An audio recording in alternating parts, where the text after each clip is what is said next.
But I just want to say good evening to everyone. Welcome to WMA's B22 panel discussion. My name's Holly Myers, and I'm excited to be here with you all. Tonight, you will hear from 4 remarkable artists in WMA's biennial exhibition.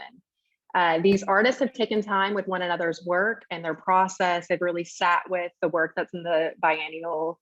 So they've prepared for the conversation tonight, and I think it's going to be an interesting conversation. Okay, Roscoe. So anyway, thanks again for being here. And artists, thank you so much for being here to share your talents with us and your time. For those of you that don't know, the Wiregrass Biennial is a juried exhibition open to all artists working in the Southeast. It's truly a survey of the art being created here in our region. B22 offers the audience a diverse group of artists' experience and mediums, from painting and sculpture to installation and multimedia. We believe that the show shows visitors, a lot about the art here in this region. And it's a great representation of the artists of our time. And so before we get going, I just wanted to remind everyone that we will have a Q&A afterwards. So if you have any questions, you can go on ahead and queue them up in the Q&A chat. If not, you can wait till after. I'll pop back in to moderate that. So in the meantime, I'm going to go on ahead and start with our introductions. Justin, if you want to wave so everyone knows who you are. Justin Quaid Grubb is from Bloomington, Indiana. He's now located in Pensacola, Florida. He's a ceramics instructor there at the University of West Florida in Pensacola. He earned his BFA in ceramics in 2019, primarily studying under Corey Jefferson and Chaz Märtinez, sorry. In June 2021, he earned his MFA in ceramics from the Rhode Island School of Design, an internationally renowned program that promotes independent research and experimentation within the field. The overarching theme in Justin's work relates to the space age. You can definitely see that, by the way. When I read your statement, I was like, oh, I get it. By refurbishing the camp sci-fi aesthetic of the space age to fit the new era of human spaceflight, Justin's work becomes a playful commentary on the commodification of the future and the resurgence of space exploration in contemporary pop culture. Also, Justin uses stereotypically masculine labor practices to create objects that assert his identity as a queer man. He builds structures from industrial materials that are easily acquired at a hardware store, employing the skills that his father taught him. Thanks, Justin, for being here. Okay, Roscoe, if you want to wave, if everyone wants to know who you are. Roscoe Hall is a Chicago-born, Birmingham-based chef and visual artist who blends his knowledge of food and art to illustrate the long protested issues of food deserts within minority communities and the impact of structural racism on access to a wholesome diet. Hall's works are confronting without necessarily being confrontational. They're referential as much as they are reverential, and they're clearly meditations on his Black experience. He received his BFA in photography from the University of San Diego, his MFA from SCAD, and his works have been exhibited across the country. So thanks, Roscoe, for being here. Thank you. That was pretty good. Okay. Mayor Märtinez, you want to wave? Okay. So Mayor is an interdisciplinary artist specializing in sculptural painting. Her work explores structural power dynamics that breed dominance and aggression based on gender, ethnicity, and sexual identity within our society. Whew, that's a lot. Yeah. She received a BFA in painting and a BA in art history at the University of Central Florida in 2020. She's exhibited all over the country and is currently an artist in residence at the Art and History Museum's Maitland, Florida. All right, thanks, Mayor, for being here. And last but not least, Jimmy Nicholson. You can wave. You're the last one, I guess. Jimmy Nicholson is a Quincy, Florida-based documentary photographer. He has been interested in photography since the age of 12 when he received a Polaroid land camera for Christmas.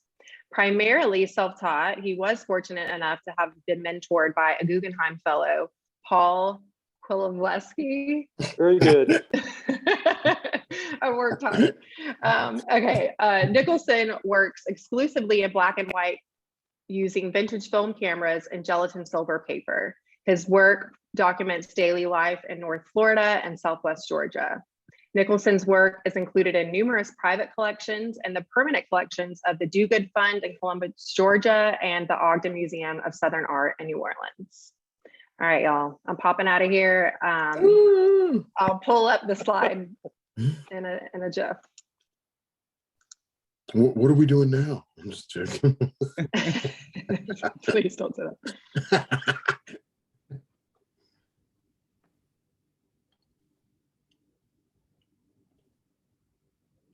Well, thank you to the Wiregrass Museum of Art for having us. Like, I'm so excited to be sitting and talking here with you guys today. Yeah. I'll ditto that. Absolutely. Yeah. Yes. Shout out to Wiregrass for all of this. It's kind of crazy, actually. I don't think I've ever done one of these. Never a panel discussion. I've done some other online talks, but this is my first panel discussion. Mm-hmm. And I'm interested in Roscoe as to why you studied photography, but now you use mixed media and drawing instead of photography. I studied photography because it was the 90s. This was before digital. So I was really into that process. Like the darkroom, the smell. You know, I was a punk rock kid, loved death metal. It was just a whole vibe that went with it.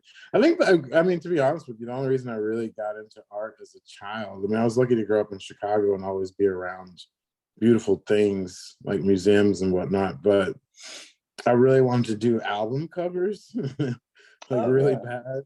So I studied graphic design and photography, thinking that would get me a job, and then everyone became a graphic designer and a photographer right when everything became digital. But I was a photographer for Transworld Skateboarding magazine when I got out of undergrad. So I used to shoot photos of skaters for about 2 years, and I would cook at night. Yeah, I love it. Am I supposed to talk about this work? I'm interested in like the limoncello gummies on paper. Can you talk to us a little bit about your use of food in your work? Yeah, so the way I'm always in the kitchen. You guys know that. I'm a working chef who recently has taken a break. So we have this thing called mise en place. You guys know what mise en place is? No. All right. It means everything in its place. And basically what that is, like if I were to teach you how to cook, we're gonna give you a recipe, you're gonna gather all your ingredients in like a cup or like 2 cups. You're gonna have it all prepared in front of you, just like we do in our studios. So we have our paint mix, sometimes all that shit. And then you're gonna go through. And then with that list, that supplies you all your ingredients. So with all of my artwork on the back of my paintings, I write down all the ingredients that I use to make that particular body of work. This one being a drawing, which is a very funny story. We may get into it later, but this is ink, marker, colored pencil, and hybrid limoncello gummy on paper. So I was basically painting and drawing with ink and marker and colored pencil, but I had eaten a 10 milligram hybrid limoncello sativa gummy. Yes, they are not inside the piece, but if you want to get weird about it, you can see an influence. This one's actually cool. I just had surgery on my Achilles tendon. I was laid up in the house for about 8 weeks, and a buddy dropped off like 6 sketchbooks, and I filled them all up. And then we had a show for it once I was able to walk again. But this was just, there's a song that Future has called, he F's up some commas, and he says 100 thou and 100 thou. He says it over and over and over. As you can see, I took it very literal. But, you know, I was kind of captive at that moment. I was having an issue with the hospitality industry and how we don't have any more money and where things are headed. Yeah. All my work has ingredients. I usually paint with flour, water, turmeric, black pepper, salt. Like I get really weird, but this one's not that crazy. I did think it was interesting when you were talking about the food disparity or like the access to healthy food. Yes. Did that like come from your experience as a chef and then trickle over into your studio practice? Or Oh, absolutely. The more I got a chance to educate, and especially moving back to the Southeast, I noticed how far. So so we call it peasant food, or the kind of good food that we all know of, like that generations have made. Like take oxtails or like even grits, and now you can go to a fine dining restaurant and pay $30 for a bowl of grits with oxtails. To where that was once considered like just something you saw in the hood, or like a low income grocery store. Like in LA is full of that, but now those food deserts, so you're not allowed to say that word anymore, but those undermining like neighborhoods don't have access to like not Whole Foods, but like just proper produce, farm grown, farm to table, all that stuff is it's BOGO, like buy one get one free Pop-Tarts, but they're off brand, like all the support products. And I started teaching culinary classes to this local farm to a bunch of children who live amongst food deserts. Like they've never eaten broccoli, like grown out of anything. So it was my duty to teach this class called Punkus Food, where I basically took food out to the world and made graffiti to show them what because food deserts are normally full of graffiti and like prostitution and all that stuff. But we would go buy horrible food in grocery stores and then like write how horrible the fat content and everything was in it. And then we'd go back and make like a fresher version of what we had. Yeah. It's a lot of fun. We should hang out. Roscoe, tell me about the hands. They very much remind me of the hands that Eddie Mumma draws in his paintings. I don't know if you're familiar with him, but yes, I am. Yes, those hands. When I saw them, I said, "That's definitely just like Eddie Mumma." So, huge inspiration for sure. Thank you for that. Yes, absolutely. I've been right before this happened. I've been working about all my artwork for the past 2 years has been about the penal system, and not about what people did to get in jail, more about like what happens to you after that 15-year mark, like who you say good morning to, who you share a cup of coffee with, like what are you thinking about? Because it becomes your home, And to me, like in jail, I've been in jail a couple of times, but you show nervousness by the hand placement and like eye direction. So a lot of my pieces were either interiors of a jail cell or exterior, and hand placement's a very important thing. Like you can see he's not calm. The eye direction's really conflicted. Right, a lot of tension there. Lots. It's been tricky these days, It's hard I like to have fun with beautiful colors to make the subject matter a little bit easy on people, but I know we're all actually feeling the same way. So it's a great time to be an artist, I think. The worst time is always the best time.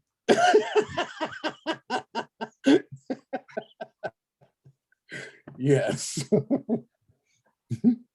Well, am I done?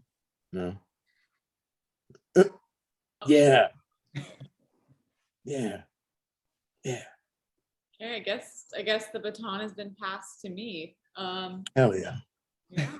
Well, okay, so this is my work. I've made a whole series of these rabbits. Before I was actually working a lot with the figure, and I was creating these compressed portraits of mostly like femme-aligned figures that were just kind of being crunched under like expectations. And a little bit of background about me.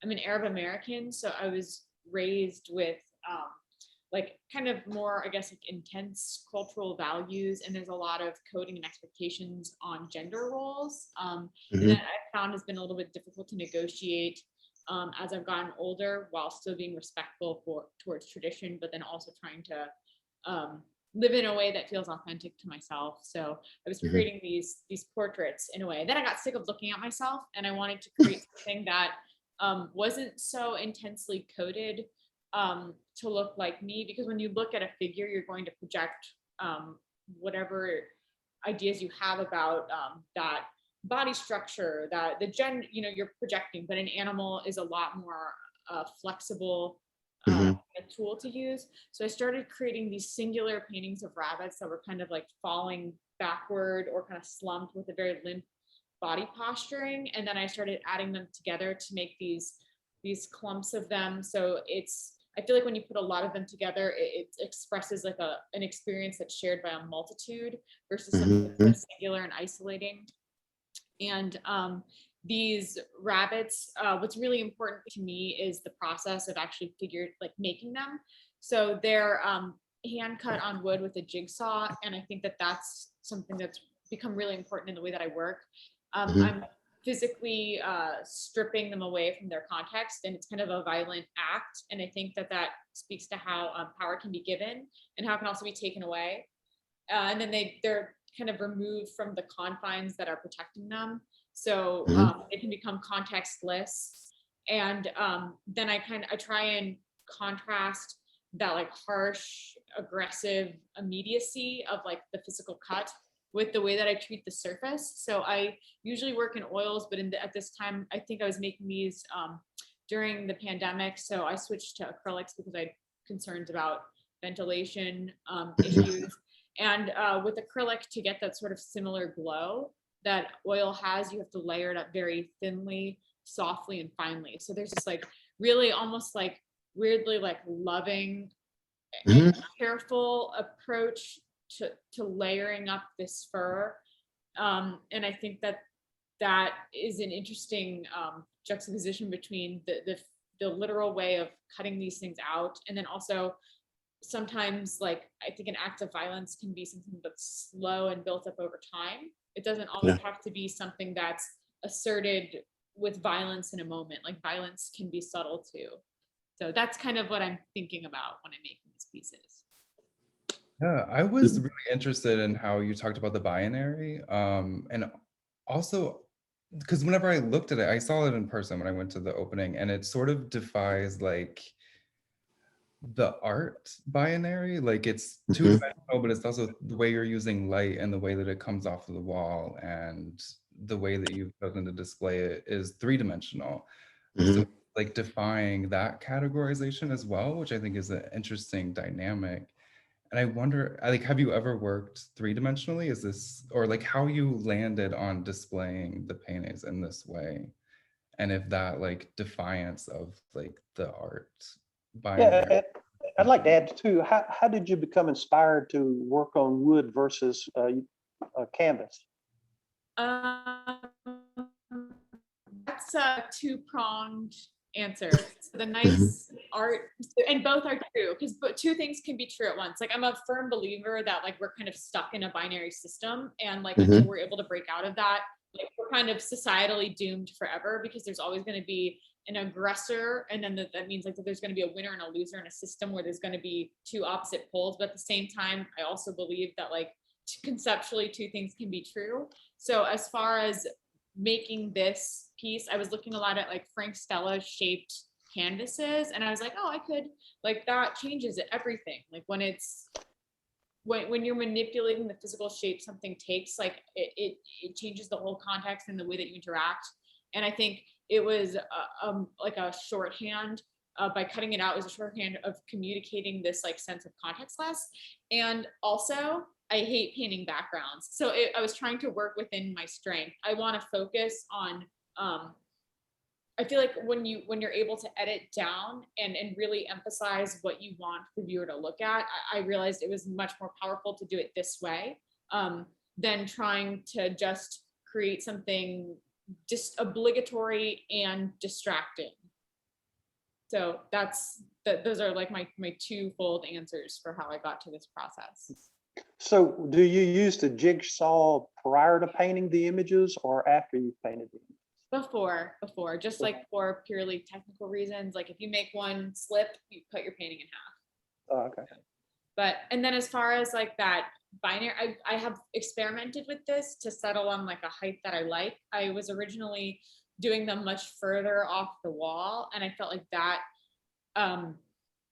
it conceptually it took on something else. Like it became more like it's challenging the viewer, because then it's occupying your space, and that's more confrontational. And for these, I wanted to fall back and be a little bit more quieter and a bit more sensitive. So that's why I've kind of kept it within like about 3 inches off the wall. And something unique about this is that this is, if I, depending on how I angle the light, it can take up, it could create massive shadows. And then that plays with the idea of like how someone can take up space in the world. And I thought that that also can emphasize like how important the like play is between presence and absence. Yeah, I mean, I think what you put it, it's quite innovative, the way that you're using the light with the painting. It's interesting. How did you, because I mean, when I looked at your website, the color palette is very like cohesive. How did you land on this sort of like melancholy color palette? I've tried a couple different variations, and you approach every piece differently, but I like to work in almost like sets, because if you do 5 things, like 3 are really going to nail it. And that's kind of like just the way that I work. I like to have a batch of something going on. But the figures I had been making, I had wanted them to look, I was using a combination of color that made them look very feverish, but very, very cold at the same time with the red. And then I shifted towards like a dead brown after a while. And this, I liked this translation, because when I was painting like white rabbits, it looked too much like a white rabbit. This feels like something a little bit more metaphorical. And it's almost in the realm of like a weird fleshy tone. So it gives it like, I find it a little bit uncomfortable. And but it doesn't feel like a deviant art, like hyper blue color palette either. So it's like just close enough to like the realm of reality, but it's uncomfortable. Yeah, that's interesting.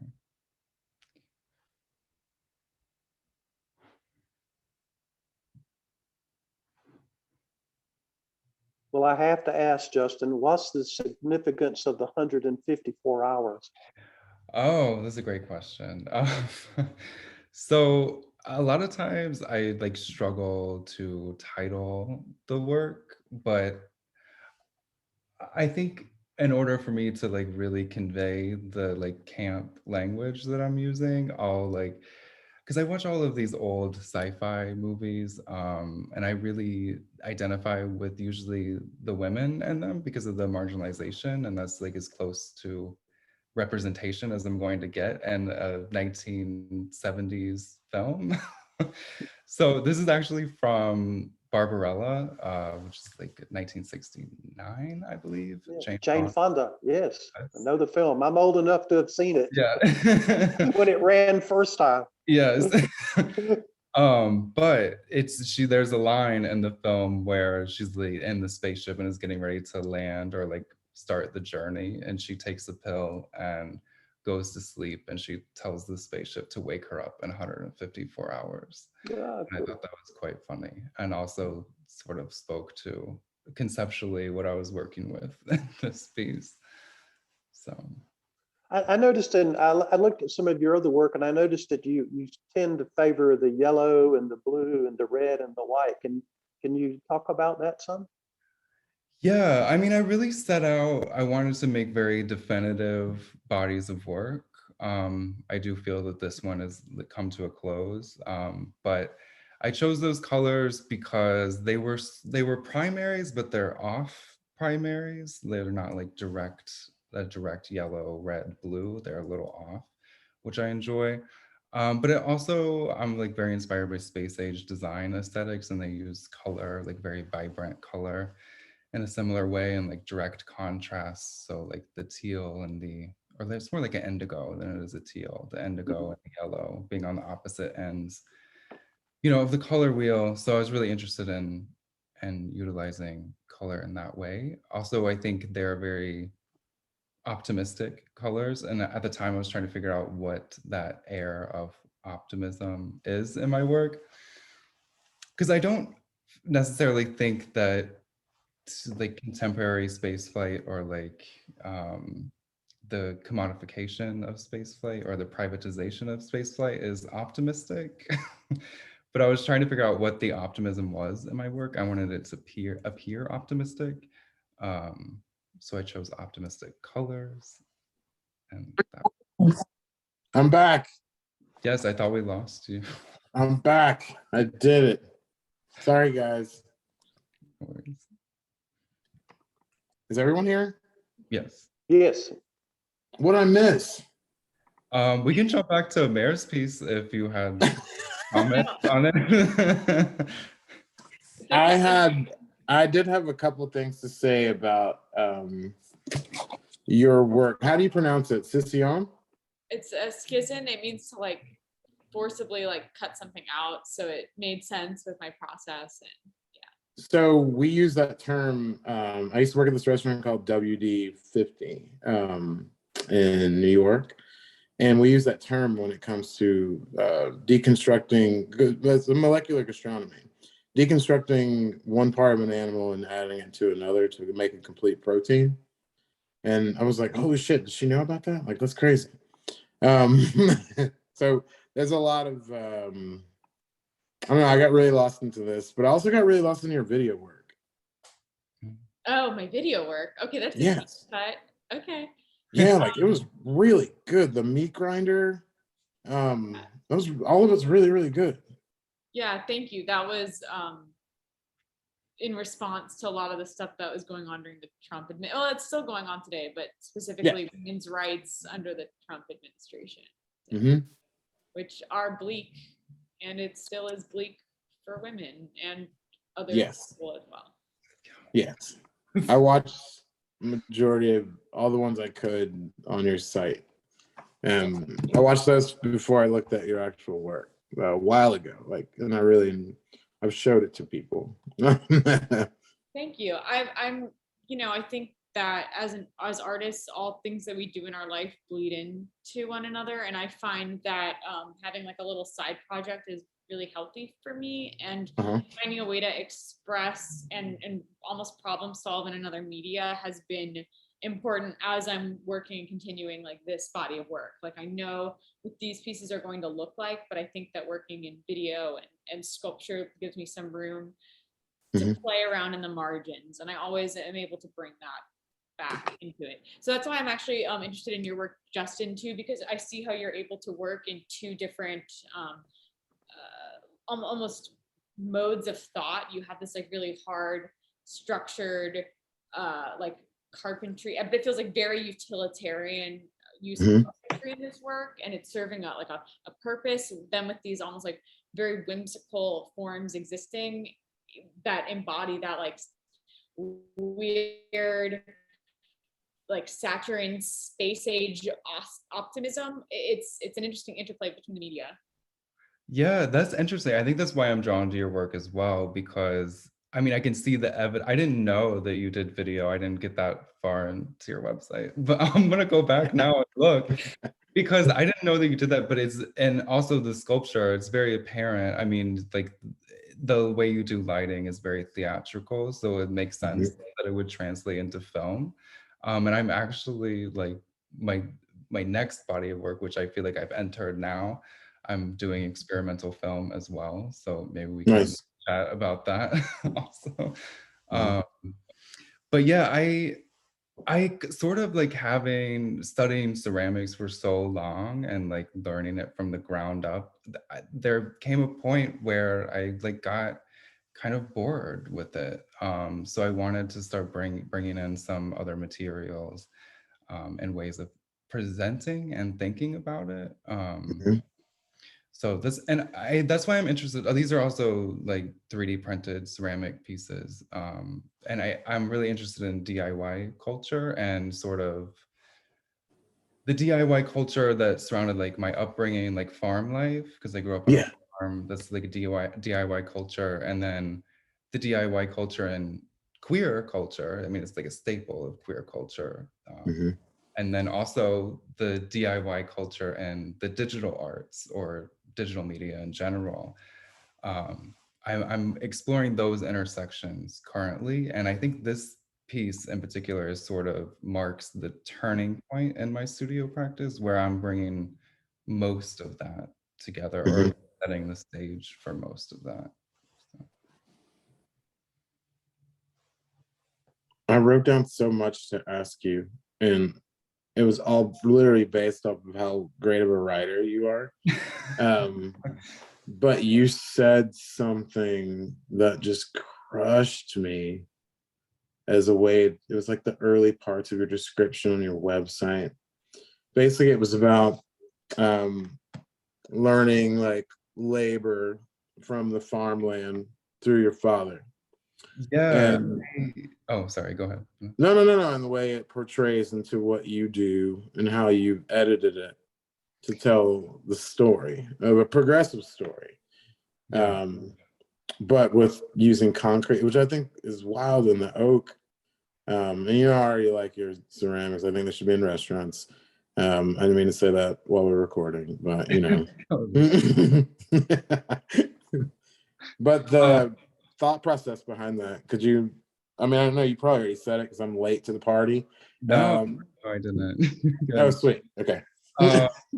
Yeah, no, that was like a realization that I had in the middle of making this piece. I basically wanted to, because I have this like obsessive need to work, and before this piece I would just work, like just make things endlessly. This is the first time that I forced myself to sit down, and I sort of like facilitated this confrontation between myself and the work. And halfway through making that wood structure, I like had like a deja vu moment. I think I did like a motion that I had done before. And I was in the studio. I made this when I was in Rhode Island. I was in the studio in Rhode Island, like halfway across the country from Indiana, where I was like, many years later. Like when I was probably like 15 or 16, my dad had like commissioned me one summer to make 2 hay wagons. Oh, crazy.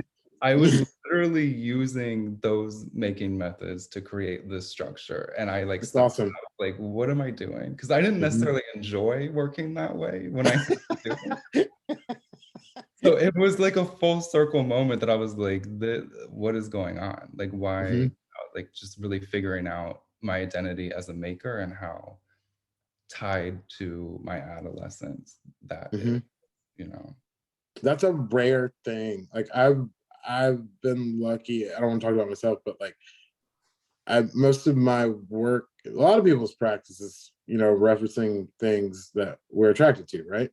But when you hit a moment that you get that vibe and it's a familiarity from like when you were a child, like that's a beautiful thing. And the way you describe that through words and hearing you say it now, but then looking at the work, it's beautiful, full circle. Like kudos to you on that, boy. Get it. Thank you. But yeah, I mean, this is also like a definitive moment where I think I realized my work is about reclamation, and it's like evoking self-reflection and growth. Love it. So yes. That realization was very helpful in the trajectory of making that a reality of the work. So oh yeah. It's really nice actually to see this image with you engaging with the work, because during the exhibition, like it wasn't being utilized in this way, but I had this uncontrollable, I swear to God, uncontrollable urge to crawl inside of it and sit back in it. It feels like simultaneously like a barrier and a border that's keeping you out, but you're also restricted in, but it has this like almost like a comfort zone, like there's like an urge to be held from within it. I think that's something really interesting that you're achieving like structurally with this piece. Yeah, I'm glad you had that urge to get inside. I wonder if that goes beyond, you know, like artists. I don't know that like a non-artist would have that urge to sit and you know. Well, it certainly gives it a different perspective from when you're inside, I can imagine. Yeah. I mean, for me, it's sort of like the control that my work holds over me. And Also, I think this is like the moment where they went from being objects to entities, or like extensions of self, went from like self-portraiture to an extension of myself, because they sort of hold their own creative agency in a way of like directly interacting with you. But either way, yeah, I'm glad that you had that inclination to crawl in there. Yeah. This is an image that I started working, documenting migrant workers that come to Gadsden County, Florida. And they come primarily for two reasons. One is to work in the forest industry, hand planting pine trees, and the other is to harvest tomatoes.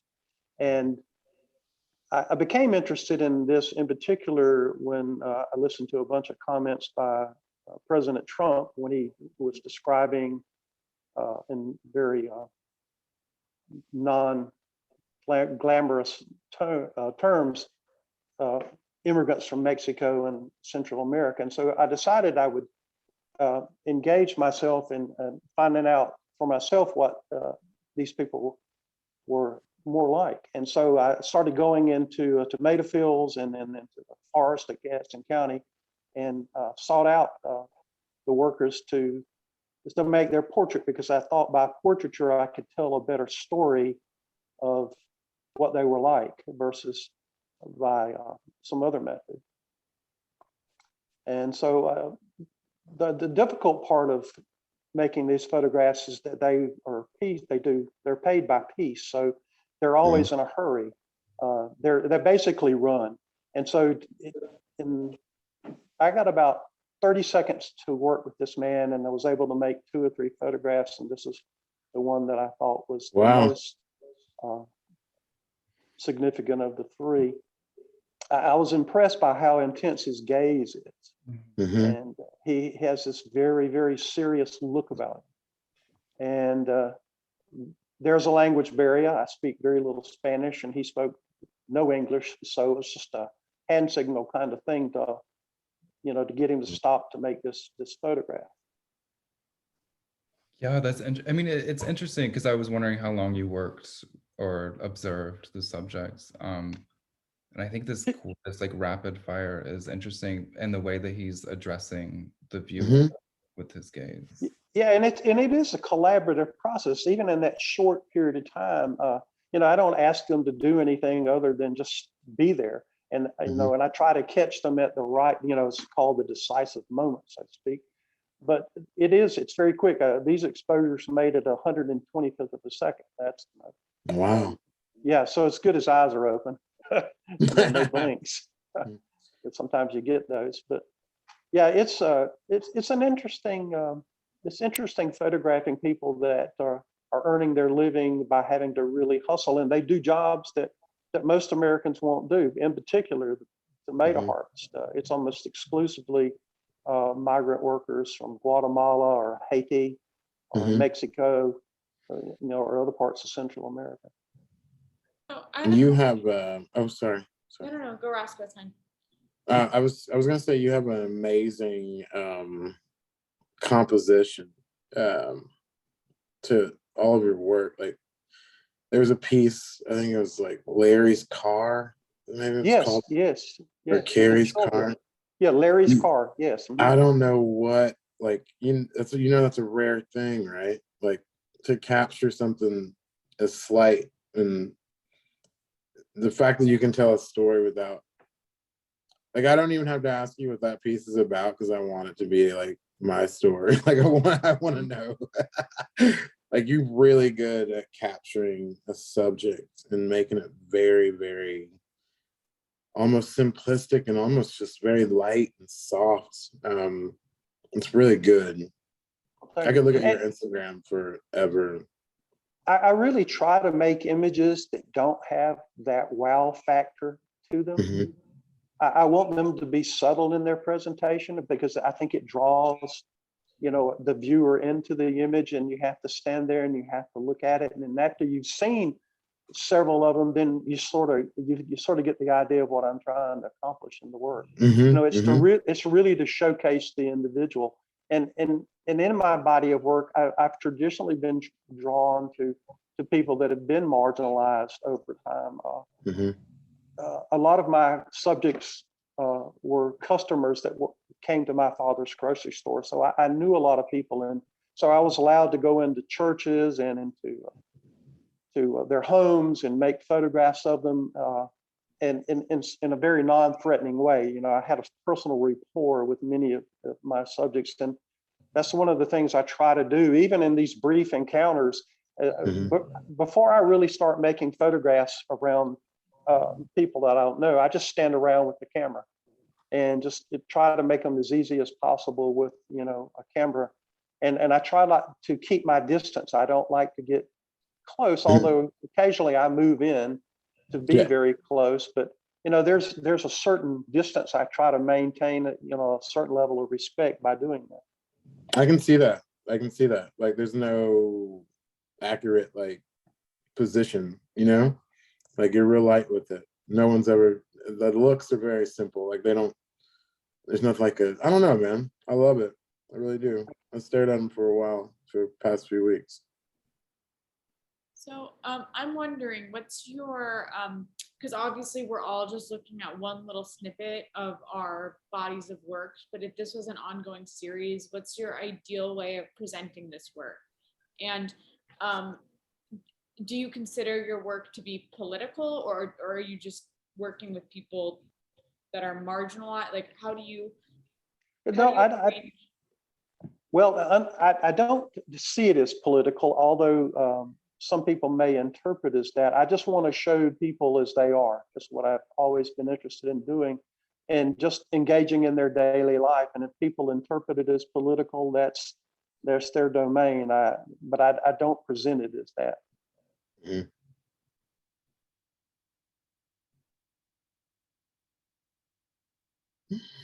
What's your choice to because I think primarily your body of work, and correct me if I'm wrong, is black and white.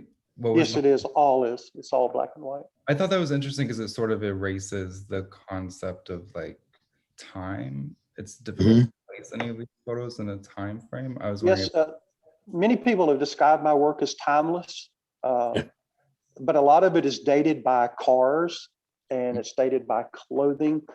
But I prefer black and white. I think color to me, I enjoy color photography a great deal, but many times I feel that with color photography, color is the emphasis. It's what the photograph's about versus breaking it down to these tones of gray, which I think emphasizes the subject more than in color.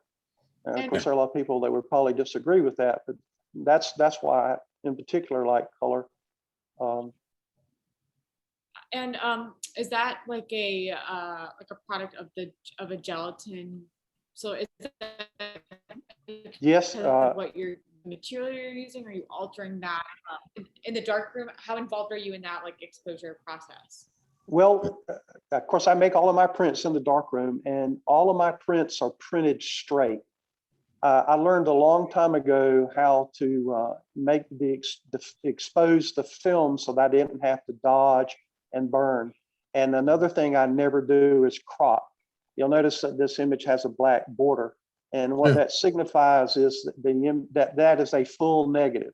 I compose everything in the viewfinder when I'm working, and I take a lot of pictures, and you know the composition's off, and so I have a lot of near misses. But when you do get a good photograph, you know, for me, it's a real reason to rejoice. I know today a lot of there's, you know, with digital, you can do anything. You can add, you can remove, but if there's a tree or anything sticking out of somebody's head in a photograph that I have, I'm done.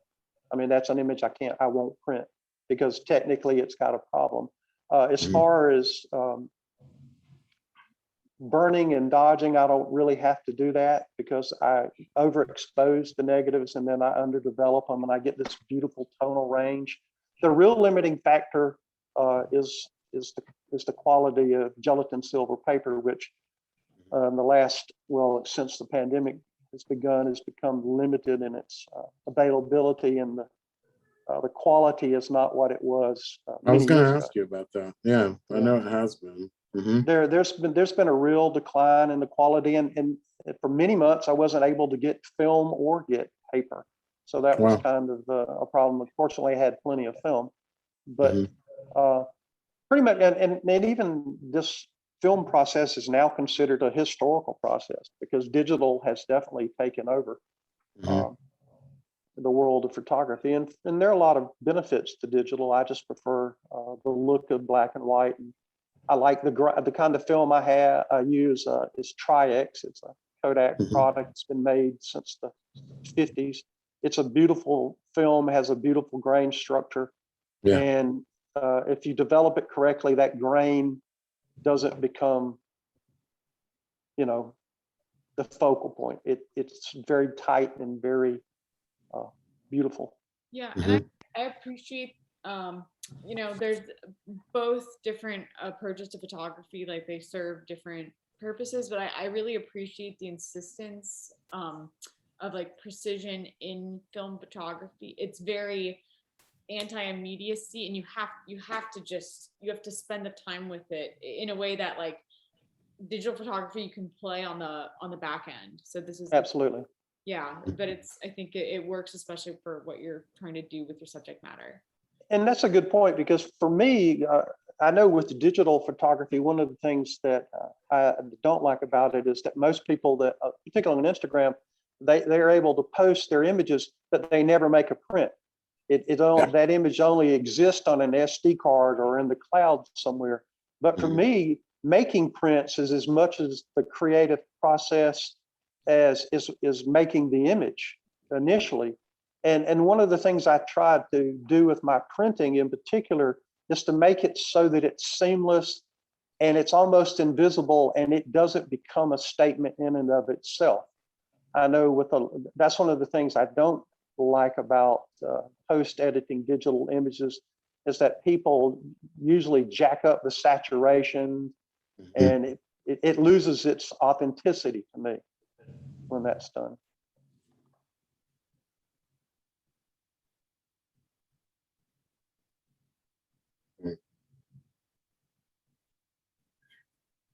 Okay, are you guys ready to start the Q&A? Yeah. Sounds good. Okay.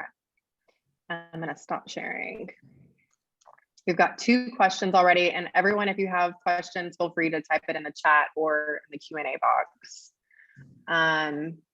Okay, so the first one is, the South is famously conservative. Is that a hurdle when it comes to sharing your pieces that challenge those viewpoints? And what is the Southern audience like?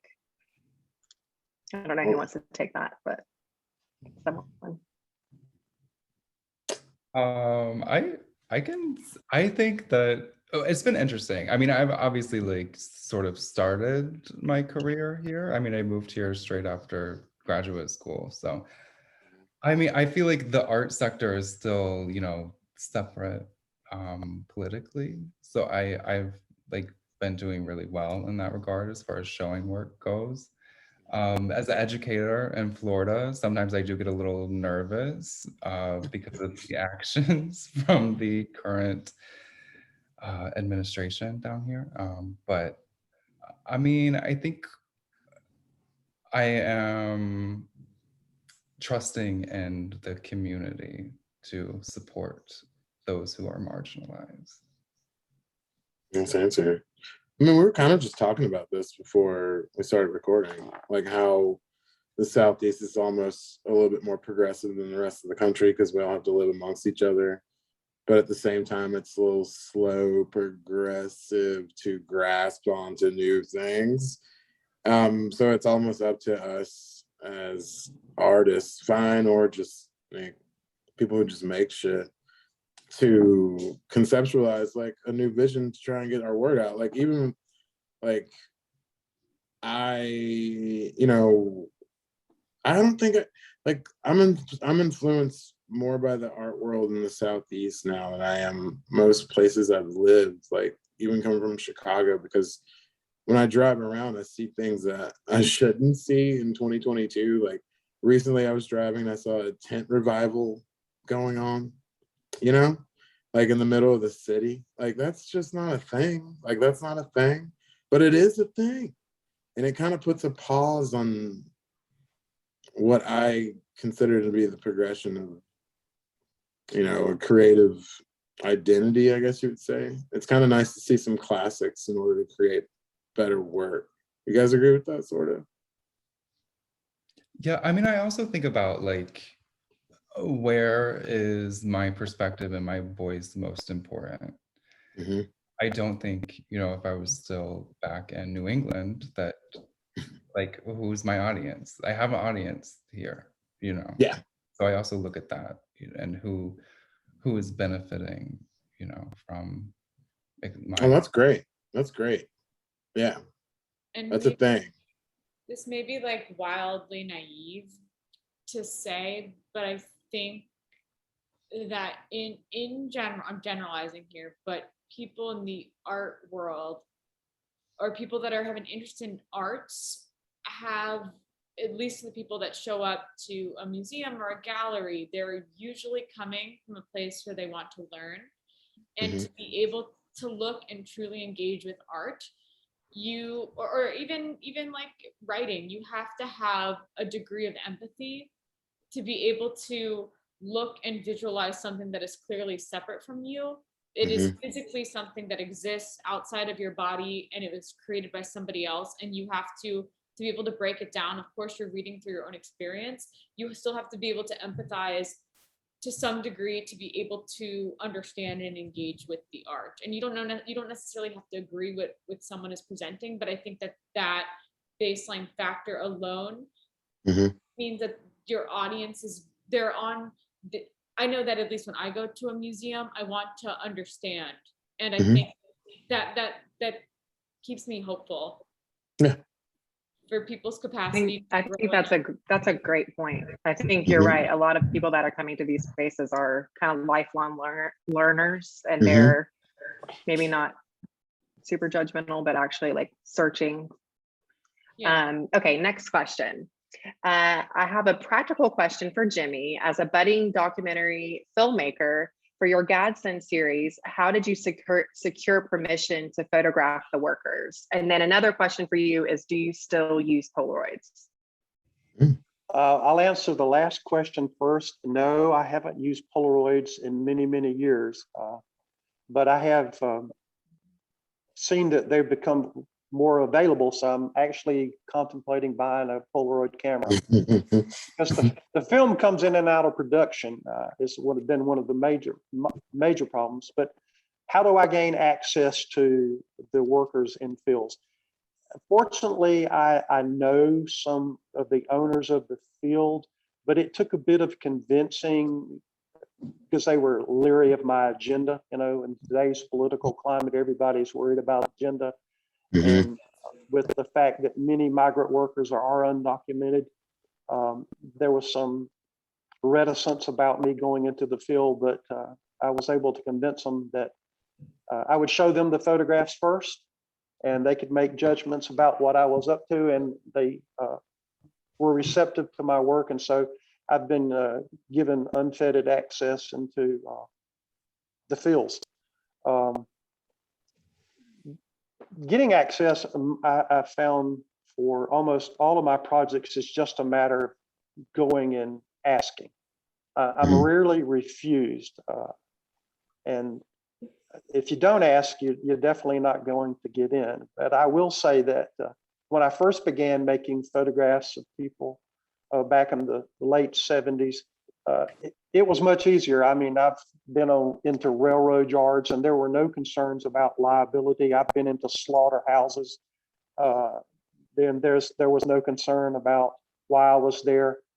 They just accepted the fact. I asked them if I could make a few photographs and they go, sure, go ahead. All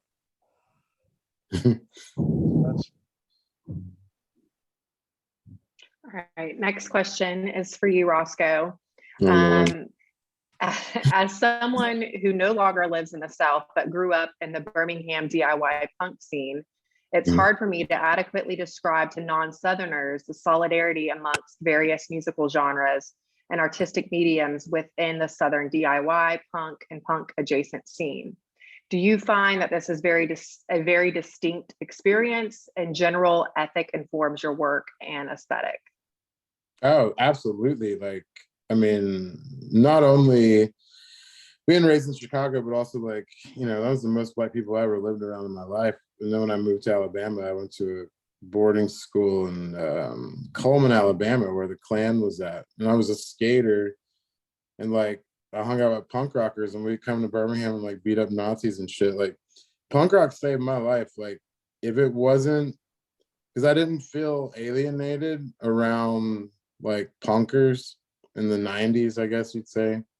I was a skater. Like, we all were, it taught me unity, it taught me like, camaraderie, if you want to say, and taught me what to look for. And it made me not scared, like, to go out and do other things amongst like out of my race or agenda that was set up for me. Like, I've never been held back. If anything, in a weird way, and I'll go on record and say this, like, being like, and now we have this thing called Afropunk, so like that's cool.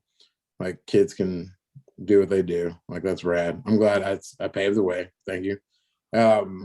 But being like a Black punk rocker in the 90s in the skateboard culture, I mean, it's a very small percentage. I knew, like, living in Birmingham, I knew there was like me and this one other dude who still lives here.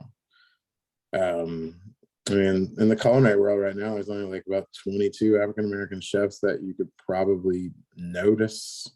So it's always kind of a punk thing. Being Black's kind of punk in general. Not anymore. I mean, we're a lot richer than we used to be, but that's a whole different conversation. But I would definitely say that the punk rock scene is a huge, huge influence in my work. You can see it through texture, the motion. It's fast, it moves, it's quick. I have a lot of energy, so I'm kind of wild. And more of my influences, unlike most artists, like I don't speak very well like most artists do, because a lot of my influences come from music and sports, weird shit. Like, I'm just not that lingual. Like, I'm good at it, but I can't talk the same essence. But if you hit me with like some street shit and like punk rock stuff, you'll totally understand my work for sure. Yeah, it's a huge inspiration. Wouldn't be here for it. Punk rock saved my life. Let's go. All right. Next question is for Jimmy again. Jimmy, I love the tight regional focus of your work. Do you find the landscape and the people as compelling and interesting as much as you did in the 70s and 80s? Absolutely. That's one of the things that it took me a while to learn, was that where we live is just as exotic as any place you could pick on earth if you start looking. I feel like a lot of photographers think that if they could just go to another part of the world, that their photography would improve. But I've learned that if you just stay home and you start looking, you'll find all the subject matter that you'll need for your lifetime. In fact, I've barely scratched the surface, and I've been at this a long time. Oh, wow. Awesome. That's cool. Okay, and there's one more question. And if anyone has questions, feel free to add them. But at this point, there's one left. Nair, this is for you. Do you create your images digitally before you cut them out on the wooden panel? And what other animals have you created with this cutout technique? And are they ever specific species or endangered ones? Okay. The way I approach my work, since there is some sort of finality that happens from the jump, like when you're working on canvas, like you can paint, start over if you don't like it. Like, since I have to cut it, I have to commit. So I usually will sketch it first and then scale it up. And I spend a lot of time, not so much on the rabbits, but in a current body of work I'm making now, I find myself sitting, painting, and then I repaint it, and then I repaint it again. And it maybe would go faster if I did some sort of digital rendering. I just personally, like, I'm not a Luddite, but I like to feel what I'm doing, and I struggle a little bit when I'm working digitally, because there's that like I feel disconnected from the process. Something about the screen messes me up. But other animals, I was working actually first with these dogs that were circling each other and like fighting. And I was thinking kind of about like an Ouroboros shape of like this eternal conflict where there's never going to be like a winner in that system I was talking about, just so long as there is that like strive to dominate, whether it's like gender politics, racial politics, like if there's some form of oppression, the struggle will continue. So I was painting these figures that were like circling each other in this like eternal conflict. And The ego trip, right? Isn't that the piece was called? One of the pieces? ego trip. Okay, Yeah, you did your solid. homework. I'm Yeah. impressed. And I feel Absolutely. feels good. Thank you. But, my silly little paintings. I'm so happy. But yeah, currently I've been creating these paintings of these textiles that my family brought over when they were fleeing Syria, and they're kind of draped over these forms that are absent beneath them, and they're pushing and they're pulling, and you see that struggle. I was trying to step away from the literal struggle that I had been creating in the animals, and make it a little bit more abstract, but there's this idea of this tension that's still there. There's that push pull. But I do have an upcoming exhibition at Snap Gallery in 2023, where I've, things tend to go full circle. And as I'm doing these paintings of the textiles, like I'm longing for the animals again. So we'll see. But I think I'm going to create these paintings of deer. Especially, there's something interesting about deer, like they fight. And it's primarily like when they're fighting, it's over females specifically, like through territory, which I guess is like common in the animal world, but they seem like docile creatures, but they can actually be fairly aggressive. And I thought that this could be like an interesting way to talk about like how women are commodified as objects in this world as something that can be fought over like territory. So that's kind of in the realm that I'm thinking next. And then I might cut it off from there because I don't want to paint all of Noah's Ark. But we'll see. Maybe I will. But I hope that answered your question. Awesome. All right. Well, I have a question for Justin. What kind of farm did you grow up on? Well, my dad was actually, so he owned like a mechanic shop, which is like a family business. My grandfather owned it before him. So sorry to break that tradition. I did not.